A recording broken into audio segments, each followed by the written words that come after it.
It used to be part of the American dream to have a single family home with a white picket fence, something to call your own. California is looking to change that, and Biden wants to encourage the rest of America to change too. Hello, and welcome to Sweet Home California. My name is Jennifer.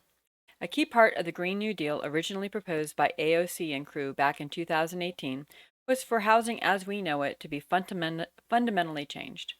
In efforts to curb energy use, the goal would be to have smaller, more efficient homes and more multiple family units instead of single family. And of course, the garage has got to go.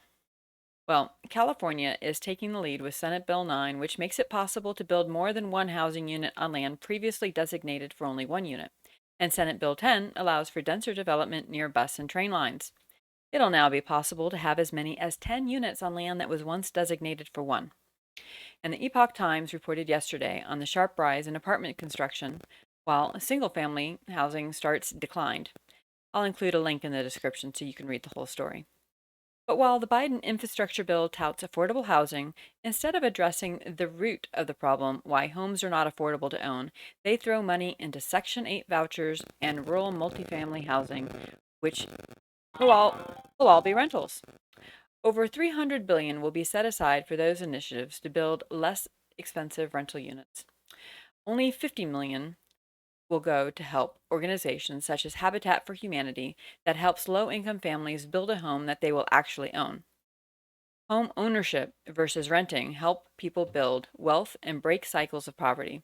Where rents go up every year and renters pay a greater proportion of their income on rent, home owners' mortgages stay more stable and the cost actually goes down as a proportion of their income over time. Democrats have long said that the gap in home ownership between whites and minorities is part of the reason there is such a big generational wealth gap between the races. But the $3.5 trillion bill will not fix the problem, it'll only make it worse. Can you name one program the government has been involved in that gets better the more money that they put into it? How about the cost of college education? The government provides all sorts of subsidized loans and grant programs, but as this chart shows, college tuition and fees have gone up by 12,000%. Excuse me, 1,200%. Still a heck of a lot. 1,200% since 1980 versus inflation going up about 236%. College finance departments just take the extra money the government is giving and raise their rates. Well, it's the same problem with subsidized housing, and it's directly led to the crash in 2008. And we haven't learned our lesson. The government offers guaranteed loans to high risk applicants. The result is more people in the market, but not more houses. So the prices go up. The banks make the loans because they are guaranteed.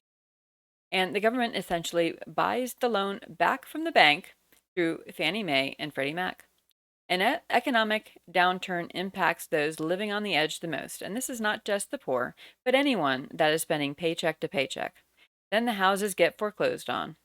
The price of the housing crashes, and that's what happened in 2008, and it's going to happen again soon now. I expect in 2022, in the next few months, we're going to start seeing huge amounts of foreclosures.